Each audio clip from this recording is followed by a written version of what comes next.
Hello guys, അപ്പോൾ നമ്മൾ മോണ്ടിനിക്കരം part 1 ശേഷമുള്ള പാർട്ട് 2 വീഡിയോ ആണ് ഇട്ടത്. നമ്മളെ 3rd ഡേ ആണ്. സ്റ്റിൽ നമ്മൾ കോട്ടൂരിലാണുള്ളത്. ഇന്ന് നമ്മൾ കോട്ടൂരിൽ നിന്ന് പോവാണ് കേട്ടോ. അപ്പോൾ മോർണിംഗ് തന്നെ നമ്മൾ സ്റ്റേ ഒക്കെ ചെക്കൗട്ട് ചെയ്ത് നമ്മൾ ഫസ്റ്റ് പോകുന്നത് പരാസ്തയിലേക്കാണ്. കോട്ടൂരിൽ നിന്ന് നമുക്ക് ബോട്ട് ട്രിപ്പ് ഒക്കെ കിട്ടും കേട്ടോ. Lady of rocks and blue cave അങ്ങനെ ഒരു പാക്കേജ് വരുന്നത്. പക്ഷേ സ്പീഡ് ബോട്ടാണ് കൂടുതലുള്ളത്. അതുകൊണ്ടാണ് ഞങ്ങൾ പരാസ്ത പോയിട്ട് അവിടെ ഒരു നോർമൽ ബോട്ട് ബുക്ക് ചെയ്തിട്ടോ, നമ്മളെ ലേഡി ഓഫ് റോക്സിലേക്ക് മാത്രമായിട്ട്. ആൻഡ് അങ്ങനെ ഞങ്ങൾ ഞങ്ങളുടെ ബോട്ടൊക്കെ ബുക്ക് ചെയ്ത് അവിടെ വെയിറ്റ് ചെയ്തുകൊണ്ടിരിക്കുമ്പോൾ ഒരു ഡ്രോൺ ഷൂട്ടാണ് ഇത്.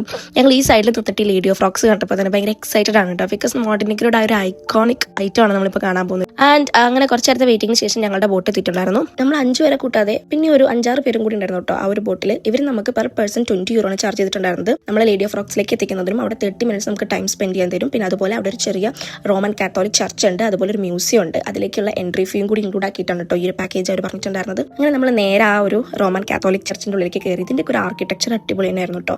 ആൻഡ് ഈ ഐലൻഡിന്റെ സ്പെഷ്യാലിറ്റി എന്ന് പറഞ്ഞാൽ ഇതിന്റെ പിന്നിലൊരു സ്റ്റോറിയൊക്കെ ഉണ്ട്, ഒരു ഫിഷർമാന്റെ സ്റ്റോറിയൊക്കെ ഉണ്ട് കേട്ടോ. അപ്പോൾ ഈ അഡ്രിയാറ്റിക് സീയിലുള്ള ഒരു മാൻമെയ്ഡ് ഐലൻഡ് ആണിത്. അങ്ങനെ നമ്മൾ ആ ഒരു ചർച്ചിന്റെ ഉള്ളിൽ കൂടെ തന്നെയാണ് മ്യൂസിയത്തിലേക്കുള്ള എൻട്രിയും കൂടി വരുന്നത്. അപ്പോൾ മ്യൂസിയത്തിനുള്ളിൽ കയറി കഴിയുമ്പോൾ അവിടെ ഒരുപാട് ആൻഷ്യൻ ഷോ പീസുകൾ കാണാൻ പറ്റും കേട്ടോ. സ്റ്റോൺസിന്റെയും വെപ്പൺസിന്റെയും പിന്നെ അതുപോലെ ആ പണ്ട് ടൈമിൽ അവർ യൂസ് ചെയ്തിട്ടുണ്ടായിരുന്ന ഒരുപാട് ഐറ്റംസ്, പിന്നെ അതേപോലെ ഒരു മിനിയേച്ചർ ക്രിയേഷനും കാണാൻ പറ്റും ലേഡി ഓഫ് റോക്സിന്റെയും. പിന്നെ തൊട്ടപ്പുറത്തുള്ളത് സെന്റ് ജോർജ് ഐലൻഡ് ആണ്. അതൊരു പ്രൈവറ്റ് ഐലൻഡ് ആണ്. അത് മാൻമെയ്ഡ് അല്ല കേട്ടോ, അത് ഓട്ടോ ക്രിയേറ്റഡ് ആണ്.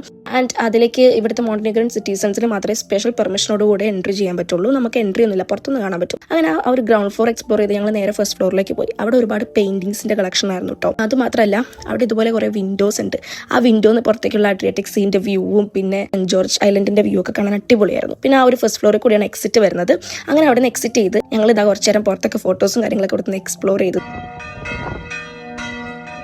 ഇതാണ് നമ്മൾ സെന്റ് ജോർജ് ഐലൻഡ് എന്ന് പറയുന്നത്. അത് കഴിഞ്ഞ് ഞങ്ങൾ ബോട്ട് വന്നിട്ടുണ്ടായിരുന്നു. അങ്ങനെ അവർ നമ്മൾ തിരിച്ച് സെയിം പ്ലേസിലേക്ക് കൊണ്ടിറക്കി. അവിടെ നമ്മൾ നേരെ കോട്ടൂരിലേക്ക് പോയത് ഈ സ്റ്റീക്ക് ആൻഡ് ബിബിക്യൂല് ഫുഡ് കഴിക്കാനായിട്ട് നമ്മൾ പോയത്.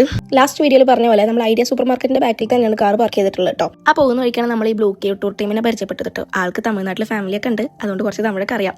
അപ്പോൾ അവരുടെ നിന്ന് നമ്മൾ ആ ഒരു പാക്കേജ് ബുക്ക് ചെയ്ത്. എൻ്റെ ഒരു പാക്കേജ് ഉണ്ടായിരുന്നു 40 euro per person ആണ് പറഞ്ഞത്. അവരുടെ നോർമൽ ബോട്ട് ഉണ്ട് എന്ന് പറഞ്ഞു. അതുകൊണ്ടാട്ടോ നമ്മൾ ബുക്ക് ചെയ്തത്, കാരണം എനിക്കും ട്രാവൽ ചെയ്യാലോ. അങ്ങനെ നമ്മൾ നേരെ ഫുഡ് കഴിക്കാൻ പോയി. ഇപ്പോൾ ലാസ്റ്റ് നൈറ്റ് ഇവിടെ ഷവായി കിട്ടും അവർ കണ്ടുപിടിച്ചിട്ടുണ്ടായിരുന്നു. അങ്ങനെയാണ് ഞങ്ങൾ ഇവിടെ വന്നത്. പ്രഗ്നന്റ് ആയതുകൊണ്ട് അവർ എനിക്ക് ഫ്രീ ആയിട്ട് ഒരു ഡെസേർട്ട് ഒക്കെ തന്നിട്ടുണ്ടായിരുന്നു കേട്ടോ. ഞാൻ പറഞ്ഞില്ലേ ഞങ്ങൾ പരിചയപ്പോൾ നല്ല മനുഷ്യന്മാരെ. ഫുഡും നല്ല രസമുണ്ടായിരുന്നു. പക്ഷേ കെബാബ് നമുക്ക് അവിടെ നിന്ന് ട്രോമയായി, കാരണം ഒരുപാട് ഓർഡർ ചെയ്തു, അത്രയും കഴിക്കാൻ പറ്റിയിട്ടുണ്ടായിരുന്നില്ല. അങ്ങനെ ഞങ്ങൾ അവിടെ വന്നു എന്നുള്ളതിൻ്റെ ഒരു മാർക്കിംഗ് ഒക്കെ ഇട്ടിട്ട് ഞങ്ങൾ നേരെ ഞങ്ങളുടെ ബോട്ട് ട്രിപ്പിൻ്റെ അടുത്തേക്ക് വന്നു. ഈ ഒരു ബോട്ടിന് ഇൻഡോറും ഔട്ട്ഡോറും സീറ്റിംഗ് ഉണ്ടായിരുന്നു. ഞങ്ങൾ ഓഫ്കോഴ്സ് ഔട്ട്ഡോർ ആണ് ചൂസ് ചെയ്തത്. തണുപ്പ് നമുക്കൊരു വിഷയമല്ലല്ലോ. പിന്നെ പോകുന്ന വഴിക്ക് ഒരു പ്രൈവറ്റ് ഉള്ളിൽ നിന്ന് കുറച്ച് ടീംസിനൊക്കെ കേട്ടിട്ട് അവിടെ നിർത്തിയിട്ടുണ്ടായിരുന്നു. അതെല്ലാം കഴിഞ്ഞ് ഫസ്റ്റ് പോയത് ലേഡി ഓഫ് റോക്സിലേക്കാണ്. നമ്മൾ ഓൾറെഡി എൻട്രി ചെയ്തുകൊണ്ട് നമ്മൾ അങ്ങോട്ട് കയറിയില്ല, നമ്മൾ ബോട്ടിൽ തന്നെ ഇരുന്നു. ജാക്കി ചാനെ പോലെ ഇരിക്കുന്ന ഈ ഒരാൾ നമ്മൾ ഈ ഒരു മോണ്ടിനിക്കൻ ട്രിപ്പിൽ ഒരു മെമ്മറബിൾ പേഴ്സൺ ആട്ടോ, കാരണം അവൾ അത്രയും എന്റർടൈനിങ് ആയിരുന്നു. ആൻഡ് ദെൻ നമുക്ക് മാമൂലിയുടെ ഒരു ലോങ് ഡിസ്റ്റൻസ് വ്യൂ കാണിച്ചു തരും. ഇതൊരു ഐലൻഡ് ആണ്, നമുക്ക് ഇതിലേക്ക് എൻട്രി ഇല്ല. ഇപ്പോൾ വേൾഡ് വാർ സെക്കൻഡ് ഇത് പ്രിസൺ ആയിട്ടൊക്കെയാണ് ട്രീറ്റ് ചെയ്തത്. ഇപ്പോൾ ഇത് ഒരു ലക്ഷറിയസ് ഐലൻഡ് ആണെന്നൊക്കെയാണ് അറിയപ്പെടുന്നത്. അത് കഴിഞ്ഞ് നമ്മൾ നേരെ പോയത് ബ്ലൂ കേവ് കാണാനാണ്. ഇതൊരു മസ്റ്റ് എക്സ്പീരിയൻസ് ഒരു സ്ഥലമാണ് കേട്ടോ. അഡ്രിയാറ്റിക് സീയിലുള്ള ഒരു കേവ് ആണ്. അപ്പോൾ ഇതിന്റെ ഉള്ളിലേക്ക് സൺലൈറ്റിന്റെ റിഫ്ലക്ഷൻ കാരണം ആ ഒരു സീ ഗ്ലോ ചെയ്യണമെന്ന് നമുക്ക് ഫീൽ ചെയ്യാൻ പറ്റും.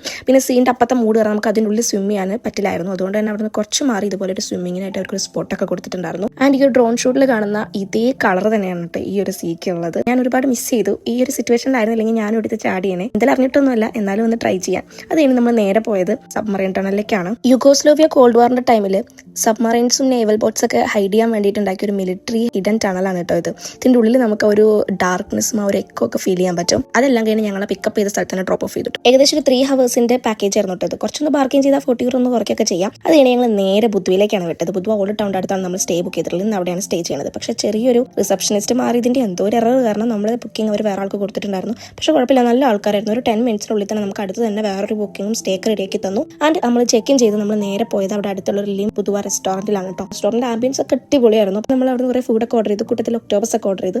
പക്ഷെ നമ്മൾ മുന്നേ കഴിച്ച റെസ്റ്റോറന്റിന്റെ അത്ര ഒരു പോരായിരുന്നു കേട്ടോ അവിടുത്തെ ഒക്ടോബസ്. അങ്ങനെ ഫുഡെല്ലാം കഴിഞ്ഞ് നമ്മൾ അവിടുത്തെ ബേന്റെ സൈഡിലിരുന്ന് കുറച്ച് ടൈമൊക്കെ സ്പെൻഡ് ചെയ്ത് നമ്മൾ തിരിച്ച് റൂമിലേക്ക് പോയിട്ട്. ആൻഡ് ദ നെക്സ്റ്റ് ഡേ, അതായത് 4th ഡേ, ഈ ഒരു മോണ്ടിനിക്കൻ ട്രിപ്പിൽ ഒന്നിലും കയറാൻ പറ്റാണ്ട് ഞാൻ എന്തിനാ വന്നതെന്നുള്ളൊരു ചോദ്യം അത് ഈ ഒരു ഡേയിൽ മനസ്സിലാവട്ടോ. And this is the most waited day in my Montenegrin trip. നമ്മൾ രാവിലെ തന്നെ റൂം ചെക്കൗട്ട് ചെയ്തിട്ട് ഫുഡ് കഴിക്കാനാണ് പോയത്. മീറ്റ് ആൻഡ് ബർഗർ റെസ്റ്റോറൻറ്റിലേക്കാണ് നമ്മൾ ഫുഡ് കഴിക്കാൻ വേണ്ടി പോയത്. ഈ റെസ്റ്റോറൻറ്റിൻ്റെ ആംബിയൻസ് എടുത്ത് പറയുന്നത് വേണം. ആ ഒരു സീ സൈഡൊക്കെ ആയിട്ട് അടിപൊളിയായിരുന്നു. അതിനേക്കാൾ എനിക്ക് ഇഷ്ടമായത് അവരുടെ ഒരു സർവീസ് സ്റ്റൈലാണ്. ബർഗർ കഴിക്കുമ്പോൾ ഗ്ലൗസ് നല്ലൊരു ഐഡിയ ആണ് കേട്ടോ. അപ്പോൾ ഇതെല്ലാം കഴിഞ്ഞ് നമ്മൾ നേരെ പോകുന്നത് എങ്ങോട്ടാ?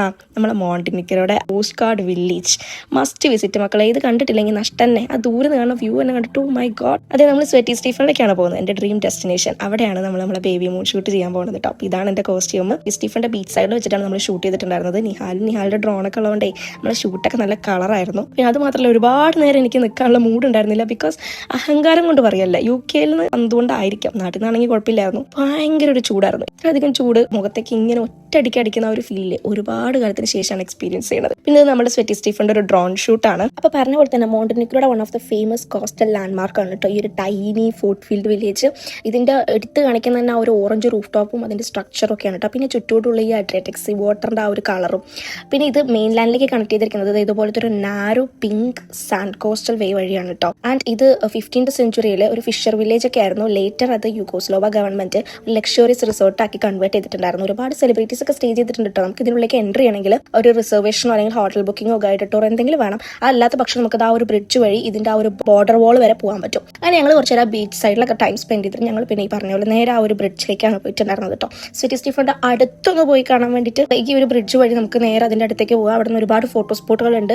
അവിടെ നിന്ന് കുറേ ഫോട്ടോസും കാര്യങ്ങളൊക്കെ എടുത്ത് ഞങ്ങൾ നേരെ റിട്ടേൺ ആയി. തിരിച്ചു വരുന്ന വഴിക്ക് നമുക്ക് സ്വെറ്റി സ്റ്റീഫന്റെ ഒരു വ്യൂ പോയിന്റ് കാണാൻ പറ്റും. ഗൂഗിളിൽ സെർച്ച് ചെയ്താൽ കിട്ടുന്നത് ഇതുപോലത്തെ ഒരു വ്യൂ ആണ് അവിടെ നിന്ന് കിട്ടുക. അവിടെയും കുറേ ഫോട്ടോസും വീഡിയോസ് ഒക്കെ എടുത്തിട്ട് ഞങ്ങൾ പിന്നെ നേരെ പോയത് ബെസീസി ബീച്ചിലേക്കാണ്. നമ്മളെ ചെക്കന്മാർക്ക് പാരാഗ്ലൈഡിംഗ് ചെയ്യാനായിരുന്നു. ഈവനിങ്ങിലെ ലാസ്റ്റ് സ്ലോട്ടാണ് നമ്മൾ ബുക്ക് ചെയ്തത്. ഗെറ്റ് യുവർ ഗൈഡിൽ നിന്നാണ് കേട്ടോ ബുക്ക് ചെയ്തിട്ടുണ്ടായിരുന്നത്. നമ്മൾ ഹോട്ടൽസ് ഒക്കെ നമ്മൾ booking.com നിന്നാണ് ബുക്ക് ചെയ്തത്. എല്ലാം നല്ല അഫോർഡബിൾ ആയിട്ടുള്ള സ്റ്റേ ആയിരുന്നു. പിന്നെ മെയിൻ അട്രാക്ഷൻസ് ഒക്കെ അടുത്തായിരുന്നു കേട്ടോ. നമ്മൾ ലാസ്റ്റ് ബുദ്ധിയിൽ നിന്നിട്ടുണ്ടായിരുന്ന സ്റ്റേ തന്നെ ഒരു 1 bedroom ആയിരുന്നു. പാർട്ടീഷൻ ചെയ്തിരിക്കുമായിരുന്നു. എന്നാലും ഭയങ്കര നീറ്റ് ആൻഡ് ക്ലീൻ ആയിരുന്നു കേട്ടോ. ആൻഡ് നമ്മൾ ഓൾറെഡി ചെയ്തിട്ടുള്ളതുകൊണ്ടും എനിക്ക് ഈ ടൈമിൽ ചെയ്യാൻ പറ്റാത്തതുകൊണ്ടും ഞാനും ഷെഫിക്കും അവരെ വെയിറ്റ് ചെയ്ത് ആ ബീച്ച് സൈഡിൽ നിന്നു. നമ്മളെ ചെറുക്കന്മാരെ ഫസ്റ്റ് എക്സ്പീരിയൻസ് ആണ് കേട്ടോ. ഒരു 3 നാൾ ആദ്യമായിട്ട് ചെയ്യുന്നത്. കുറച്ച് കഴിഞ്ഞപ്പോൾ അവരത് ലാൻഡ് ആയിട്ടുണ്ടായിരുന്നു. ഒരു 45 minutes സെഷൻ ആയിരുന്നു അവർക്ക് ഉണ്ടായിരുന്നത്. ഇതിനൊക്കെ ഹൈറ്റ് പോയിട്ടിരുന്നു കേട്ടോ. പക്ഷെ എന്തായാലും എല്ലാവരും നല്ലോണം എൻജോയ് ചെയ്തു. I was so happy about that.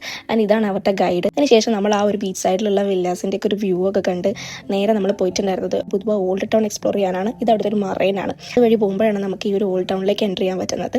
ഇവിടെ വരുമ്പോൾ കാർ പാർക്കിംഗ് കുറച്ച് നോക്കണം കേട്ടോ. ഇത്രയും ദിവസമായിട്ട് ഫൈൻ ആയിട്ടാണ് ഞങ്ങൾക്ക് ഇവിടെ നിന്നാണ് ഫൈൻ കിട്ടിയത്. ഇതിന്റെ ഒരു structure same as like Kotor old town ആണ്. പക്ഷെ ഇതിൻ്റെ ഉള്ളിൽ കുറച്ച് വെറൈറ്റി സുവനീർ ഷോപ്പുകളും ഫുഡ് സ്പോട്ടുകൾ പിന്നെ അതുപോലെ അധികം ആൻഷ്യന്റ് കളക്ഷൻസിന്റെ ഒക്കെ ഷോപ്പുകൾ ആർക്കിടെക്ചർ ഷോപ്പുകളൊക്കെ ഉണ്ടായിരുന്നു കേട്ടോ. കുറച്ച് നേരം കഴിഞ്ഞപ്പോൾ നമ്മൾ നിഹാല കാണില്ല. നോക്കുമ്പോൾ അതേ ഒരു ആൻഷ്യൻ ഷോപ്പിൽ നിൽക്കുന്നുണ്ടായിരുന്നു.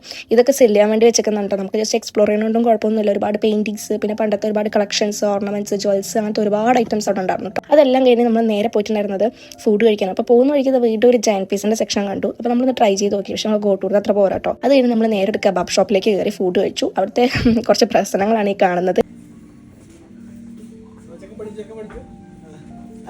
ആൻഡ് അതെല്ലാം കഴിഞ്ഞ് അടുത്ത പരിപാടിയുടെ ഡെസേർട്ട് ആയിരുന്നു. അപ്പോൾ അവിടെ നിന്ന് ഒരു ഡെസേർട്ട് ഷോപ്പിൽ കയറി ഡെസേർട്ടും കഴിച്ച് നമ്മളങ്ങനെ ബുദ്ധുവിനോട് ബബ്ബായി പറഞ്ഞ് നമ്മൾ നേരെ പോട്ട്കൊരിക്കയിലേക്കാണ് പോയത്. പോകുന്ന വഴിക്ക് നമ്മൾ പോട്ട്കൊരിക്കയുടെ ഒരു വ്യൂ പോയിന്റ് ഒക്കെ ഉണ്ടായിരുന്നു. അവിടെ കുറച്ചേരം വണ്ടിയൊക്കെ നിർത്തിട്ടോ. അവിടെ നിന്നപ്പോഴേ മനസ്സിലായി നമ്മൾ മോണ്ടനിഗ്രോയുടെ ലാസ്റ്റ് ഡേയ്സ് ആണ് ഇതെന്ന്. ചെറിയൊരു വിഷമം പോലെ. അത് കഴിഞ്ഞ് നമ്മൾ നേരെ സ്റ്റേയിലേക്ക് പോയി. നമ്മൾ അവിടെയാണ് സ്റ്റേ ചെയ്തത്.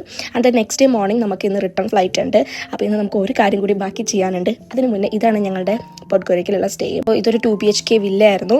ഉള്ളിലേക്കായിട്ടൊരു പീസ്ഫുൾ ആയിട്ടുള്ള സ്റ്റേ ആയിരുന്നു. പിന്നെ മെയിനായിട്ട് പറയാനുള്ളത് ഇവിടെയുള്ള എല്ലാ സ്റ്റേയിലും അവർക്ക് ലിക്വിഡ് മണി ആണ് വേണ്ടത്. അതുകൊണ്ട് ലിക്വിഡ് മണി കയ്യിൽ വെക്കാൻ എല്ലാവരും ശ്രദ്ധിക്കുക. അങ്ങനെ നമ്മളെ ചെക്കന്മാരെ വെയിറ്റ് ചെയ്ത് കേട്ടോ. കാരണം ഇന്നലെ കിട്ടി ഫൈൻ അടയ്ക്കാൻ വേണ്ടി 2 ആൾ പോയിട്ടുണ്ട് പോസ്റ്റ് ഓഫീസിലേക്ക്. വണ്ടി ഡ്രോപ്പ് ഓഫ് ചെയ്യുന്നതിന് മുന്നേ ഫൈൻ അടയ്ക്കണേ. അതെല്ലാം കഴിഞ്ഞ് റൂം ചെക്കൗട്ട് ചെയ്ത് നമ്മൾ നേരെ പോയത് റെസ്റ്റോറന്റ് നിയാഗ്രയിലേക്കാണ്. ഫുഡ് കഴിക്കാനല്ല. അതിന്റെ അടുത്താണ് നിയാഗ്ര വാട്ടർഫോൾ ഉള്ളത്. കാനഡയിലെ വാട്ടർഫോൾ അല്ല കേട്ടോ, അത് ഒറിജിനൽ. പക്ഷെ ഇതൊരു ടൂറിസ്റ്റ് സ്പോട്ടാണ്. റെസ്റ്റോറന്റിന്റെ ആംബിയൻസും പിന്നെ വാട്ടർഫാളിന്റെ നമ്മൾ കാണുന്ന ഒരു ആംഗിളും അതൊക്കെ അടിപൊളിയായിരുന്നു കേട്ടോ. വാട്ടർഫോൾ ഇഷ്ടപ്പെടുന്നവർക്ക് പോകാൻ പറ്റിയൊരു സ്ഥലമാണ്. അതെല്ലാം കഴിഞ്ഞ് ഞങ്ങൾ നേരെ പോയി കാർ ഡ്രോപ്പ് ഓഫ് ചെയ്തു. അവിടെ നിന്ന് അവരെ ഏജൻസിയുടെ ഒരു മെമ്പർ തന്നെ നമ്മൾ എയർപോർട്ടിലേക്ക് ഡ്രോപ്പ് ചെയ്തിട്ടുണ്ടായിരുന്നു അവരെ വെഹിക്കിളിൽ. ആൻഡ് നമ്മൾ കറക്റ്റ് ടൈമിൽ എയർപോർട്ടിലെത്തി. അവിടെ നമ്മളെ വീട്ടിലെ ടീംസിന് കുറച്ച് മോണ്ടനിഗ്രൻ സ്വീറ്റ്സ് ഒക്കെ വാങ്ങി. ഇത് ആദ്യം ഇട്ടോ നമ്മളെല്ലാവർക്കും ഇങ്ങനെ കറക്റ്റ് ആയിട്ട് എത്തുന്നത്. അങ്ങനെ അതെല്ലാം കഴിഞ്ഞ് നമ്മളെ വിസറിലേക്ക് തിരിച്ചു കയറുകയാണ്. ആൻഡ് ഗായ്സ് നമ്മളെ മോണ്ടനിഗ്രൻ ട്രിപ്പ് കഴിയാണ്. എങ്ങനെ ഉണ്ടായിരുന്നു എന്ന് വെച്ച് കഴിഞ്ഞാൽ നിങ്ങൾക്ക് വീഡിയോ കണ്ടപ്പോൾ തന്നെ മനസ്സിലായിട്ടുണ്ടാവും. അടിപൊളിയായിരുന്നു. ഒരു മെമ്മറബിൾ ട്രിപ്പായിരുന്നു. ഞങ്ങൾ 5 പേര് ഒരുമിച്ചുള്ള ആദ്യത്തെ ട്രിപ്പാണ്. ഡ്രീം ഡെസ്റ്റിനേഷൻ ആണ്. ഒന്നും പറയാനില്ല. പിന്നെ അത് മാത്രമല്ല മോണ്ടനിഗ്രോ എന്ന് പറഞ്ഞ ഒരു മസ്റ്റ് ട്രൈ കൺട്രിയാണ് കേട്ടോ. അപ്പോൾ ഈ ഒരു ട്രിപ്പിന്റെ എന്തെങ്കിലും ഡൗട്ട്സ് ഉണ്ടെങ്കിൽ ജസ്റ്റ് DM. അടുത്ത ട്രിപ്പിന്റെ ഒക്കെ വിശേഷങ്ങളായിട്ട് നമുക്ക് വീണ്ടും കാണാം. ബൈ.